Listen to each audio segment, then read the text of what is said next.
12th class के सारे बच्चों को लेसन नंबर 1 के बारे में मैं आपको एक इन्फॉर्मेशन दे चुका हूँ पिछले वीडियोस के थ्रू।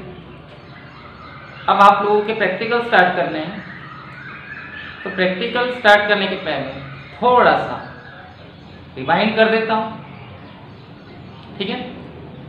इस चैप्टर का नाम है गैर व्यापारिक संस्थाएं, लाभ न कमाने वाली संस्थाएं, नॉन प्रॉफिट ऑर्गेनाइजेशन, यानी ऐसी संस्थाएं, ऐसे ऑर्गेनाइजेशन जो प्रॉफिट नहीं कमाते, पब्लिक की मदद करते हैं। तो इनके पास पैसा कहाँ से आता है पता है ना आप लोगों को? चंदा, सब्सक्रिप्शन, या तो ये जमा करते हैं या मांगते हैं, दान, डोनेशन, इन्हें बिना मांगे मिल जाता है। मेंबरशिप फीस, क्लब के सारे सदस्य, सारे मेंबर आपस में मिलकर पैसा जमा करते हैं। और एंट्री फीस, किसी नए व्यक्ति से ये आने की एडमिशन फीस लेते हैं। और इंटरेस्ट ऑन इन्वेस्टमेंट, विनियोग का ब्याज, ये अपने पैसे को इन्वेस्ट कर देते हैं, उन पर ऐसे ब्याज मिलता है, ये इसकी इनकम के सोर्सेस है। और ये सारे पैसे से ये जन कल्याण के समाज सेवा के काम करते हैं। अब प्रश्न ये है कि ये अकाउंट कैसे मेंटेन करते हैं? भाई करने तो पड़ेंगे, ये संस्थाएं के छोटे लेवल पे काम थोड़ी करती है, ये ऑर्गेनाइजेशन बहुत बड़े लेवल पे होता है। साईं मंदिर समिति, वैष्णो देवी मंदिर संस्थान, गुरुद्वारा कमेटी, बहुत बड़े बड़े लेवल पे होते हैं। करोड़ों अरबों का हिसाब होता है, लाखों का, डॉलर्स में हिसाब होता है। कभी कभी तो ये इतना लेंथी हो जाता है। आप कभी शिरडी साईं मंदिर गए तो वहाँ पैसे गिनने के लिए लोग रहते हैं। बोलने का मतलब ये छोटे लेवल पे नहीं होता। तो अकाउंट्स तो बनते होंगे, यस बनते हैं। और यहाँ 2 अकाउंट बनते हैं, receipts and payment account and income and expenditure account. तो इनकम एंड एक्सपेंडिचर अकाउंट पे हम 3 वीडियो के बाद जाएंगे, 3 वीडियोस के बाद। फिर रिसिप्ट एंड पेमेंट अकाउंट के टोटल 13 क्वेश्चन है विद एग्जाम्पल, मैं वो समझा देता हूँ। आप ये याद कीजिए, आप लोगों ने 11th क्लास में कैश बुक बनाई थी। क्या बनाई थी? Cash book. बस प्राप्ति भुगतान खाता, receipt and payment account, cash book का ही एक छोटा रूप है, स्मॉल वर्जन। इसे आप रोकड़ बही का सारांश कह सकते हो, कैश बुक की समरी कह सकते हो, कैश बुक कैसी बनती थी? 2 डेबिट से आने वाला पैसा आता था और क्रेडिट से जाने वाला पैसा आता था, और फिर आए हुए पैसे में से गया हुआ पैसा, डेबिट में से क्रेडिट माइनस करके कैश का बैलेंस आता था आता था ना। बस ये वही है। फर्क सिर्फ इतना है कि कैश बुक डेली जनरेट होती थी, रोज बनती थी, ये साल में एक बार बनता है, बाकी है वही। आप देख लीजिए इसका फॉर्मेट क्या है।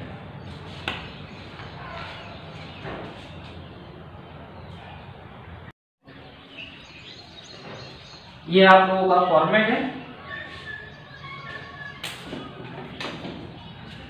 आप जो पहला अकाउंट बनाते हो, receipt and payment account,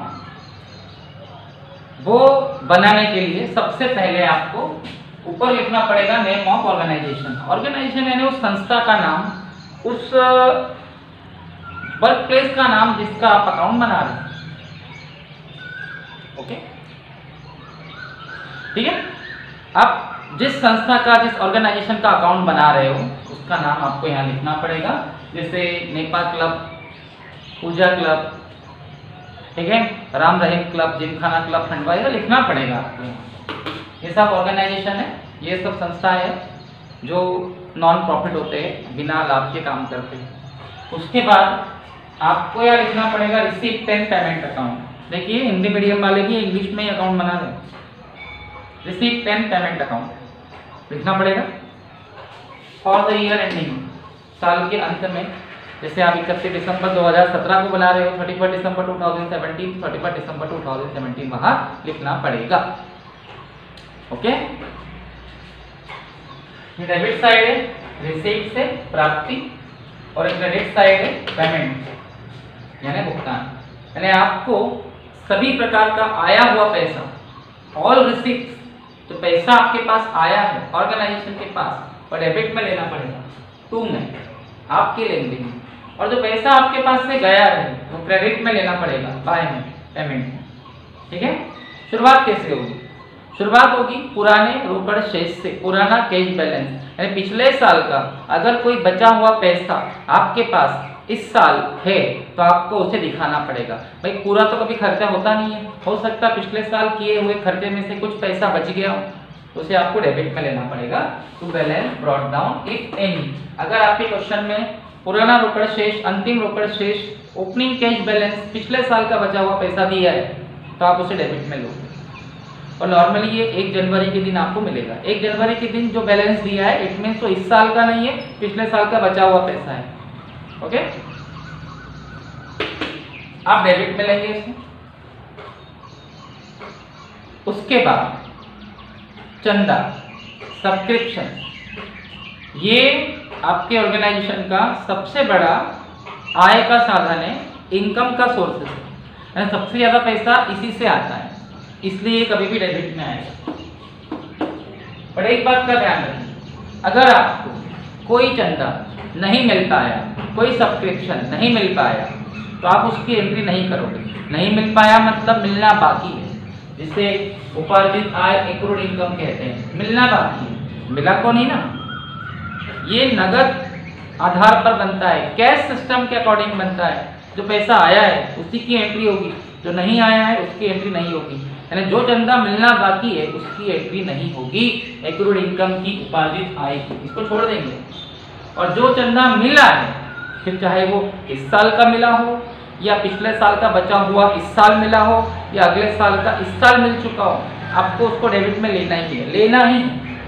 last year का चंदा मिला, पिछले साल का सब्सक्रिप्शन मिला, आपको लेना है। करंट ईयर का इस साल का चंदा मिला, आपको लेना है।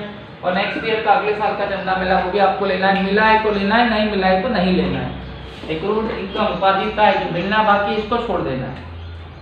ठीक है, ठीक है। डोनेशन, दान, ये भी आपके ऑर्गेनाइजेशन की इनकम है, ये भी आपको प्राप्त होती है, इसलिए ये भी डेबिट में आएगी। जो मिल चुकी है वो आएगी, जो नहीं मिली, जो मिलना बाकी है, उपार्जित एक्रूड छोड़ देंगे। उसके बाद मेंबरशिप फीस, क्लब को चलाने वाले सदस्य, क्लब को चलाने वाले मेंबर जो आपस में मिलकर पैसा जमा करते हैं, वो क्लब के लिए इनकम है, वो डेबिट में आएगी। मेंबरशिप फीस, सदस्यता शुल्क। एंट्रेंस फीस, प्रवेश शुल्क, एंट्री फीस। हमारे क्लब में, हमारे ऑर्गेनाइजेशन में कोई नया मेंबर आ रहा है तो उससे पैसा लिया जाएगा मेंबर बनने के लिए, तो वो पैसा भी हमारे लिए एंट्रेंस फीस कहलाएगी और हमारे क्लब के लिए इनकम मानी जाएगी। ठीक है,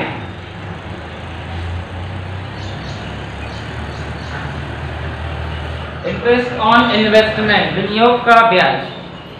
हमने हमारे पैसे को बैंक में रख दिया, दूसरी जगह किसी संस्था में जमा कर दिया या किसी ऐसी जगह जमा किया जहां से हमें इंटरेस्ट मिल सके, यानी हमने हमारी ऑर्गेनाइजेशन के पैसे को इन्वेस्ट कर दिया, तो वो इन्वेस्ट किया हुआ पैसा हमें बाद में इंटरेस्ट मिलेगा उसके ऊपर, वो हमारी इनकम है।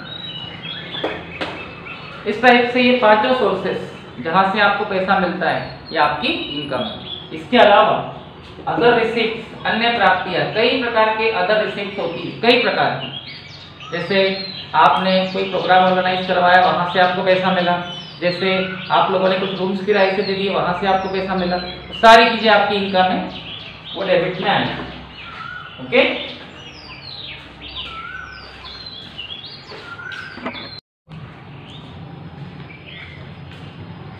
उसके बाद क्रेडिट में क्या क्या आता है?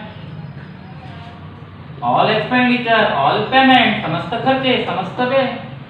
यानी आपकी ऑर्गेनाइजेशन, आपकी संस्था जो भी खर्चा करती है, जो भी खर्चा, चाहे वो किसी भी रूप में किया गया हो, वो सब क्रेडिट में आएगा। ऑल एक्सपेंडिचर, ऑल पेमेंट, कोई भी खर्चा, कोई भी व्यय, कोई भी एक्सपेंडिचर क्रेडिट में आएगा। इसका ध्यान रखिए। पर एक बात का ध्यान रखना, जो खर्चा किया है वो आएगा, जो एक्सपेंडिचर अभी पेमेंट हुआ है वो आएगा, और जो भी पेमेंट करना बाकी है, जिसे आप अदर कर रहे कहते हैं आउट ऑफ स्पेंडिंग एक्सपेंसेस, वो नहीं आएगा। ठीक है, यानी आप रिसिप्ट एंड पेमेंट बनाते समय एक ही बात का ध्यान रखना, जो आपकी प्राप्तियां है, रिसिप्ट, डोनेशन, सब्सक्रिप्शन, चंदा, दान, मेंबरशिप फीस, सदस्यता शुल्क, एंट्रेंस फीस, विनियोग का ब्याज, इंटरेस्ट ऑन इन्वेस्टमेंट, ये सारी चीजें कभी भी डेबिट में आएगी, क्योंकि ये आपको हमेशा मिलती है, प्राप्त होती है। और जो इनकम अभी आपको नहीं मिल पाई है, उपार्जित आय, एक्रूड इनकम, इसकी एंट्री नहीं होगी। जो मिला है उसकी एंट्री होगी, जो मिलना बाकी उसको छोड़ देंगे। और आपके सारे खर्चे, ऑल एक्सपेंडिचर, चाहे आप फर्नीचर खरीदो, या आप बुक्स परचेस करो, या आप वेजेस चुका दो, वेजेस दे दो, सैलरी दे दो, ये सारे खर्चे क्रेडिट में आएंगे। लेकिन जो खर्चा अभी करना बाकी है, अदर वे आउटस्टैंडिंग एक्सपेंसेस, ये भी नहीं आएगा। डेप्रिसिएशन भी नहीं आएगा, क्योंकि डेप्रिसिएशन मूल्य ह्रास 11th में आपने पढ़ा है, उसको हमें नगद नहीं देना पड़ता जेब में से किसी को निकाल कर, नो, उससे तो हमारी असेट्स, संपत्ति या मशीनरी की प्राइस में कमी आती है, मूल्य कम होता है, किसी को देना नहीं पड़ता। लॉस तो है पर नगद पेमेंट नहीं है, इसलिए उसकी एंट्री भी नहीं होगी। यानी 3 चीजें कभी नहीं आएगी। रिसिप्ट एंड पेमेंट आपके भुगतान खाते में कभी नहीं आएगी। अब आंसर कैसे निकलेगा बताता हूँ। आंसर निकालने के लिए आपको करना क्या है, डेबिट का टोटल पहले लगाना है। क्यों है? क्योंकि प्राप्तियां डेबिट में है, और कोई भी रिसीप्ट, इंग्लिश मीडियम वाले रिसीप्ट डेबिट में है, और कोई भी ऑर्गेनाइजेशन जितना पैसा उनके पास आया है उससे ज़्यादा पेमेंट तो कर नहीं सकती, इसलिए डेबिट का ही टोटल हमेशा हमेशा हमेशा ज़्यादा होगा। और फिर क्रेडिट का भी टोटल लगा दे, दोनों साइड को इक्वल करने के लिए, सेम जैसा कैश बुक में करते थे, डेबिट में से क्रेडिट माइनस के, जैसे इधर का टोटल 500 रुपये आया और इधर का टोटल 300 रुपये आया, मतलब 500 रुपये आपका रिसिप्ट से 500 रुपीज़ आपको मिला और 300 रुपये आपने पेमेंट कर दिया, तो बचा कितना, रिमेनिंग बैलेंस 200 रुपये। डेबिट में से क्रेडिट माइनस करके इसका बाय बैलेंस कैरी डाउन, अंतिम रोकड़ शेष आएगा। ठीक है, जैसे कैश बुक बनती थी ना, बस ये वैसे ही। ओके, और ये 3 चीजें नहीं आएगी, अदर आउटस्टैंडिंग एक्सपेंसेस, मतलब ऐसे खर्चे, ऐसे एक्सपेंसेस जो अभी पेमेंट करना बाकी है, उपार्जित आय, एक्रूड इनकम, ऐसी इनकम जो अभी मिलना बाकी है, और डेप्रिसिएशन नकदी में नहीं करना पड़ता, कैश पेमेंट नहीं होती, उससे तो सिंपल सा एक नॉर्मली लॉस होता है। ठीक है, तो आप इसका फॉर्मेट फोटो स्क्रीनशॉट ले लीजिए।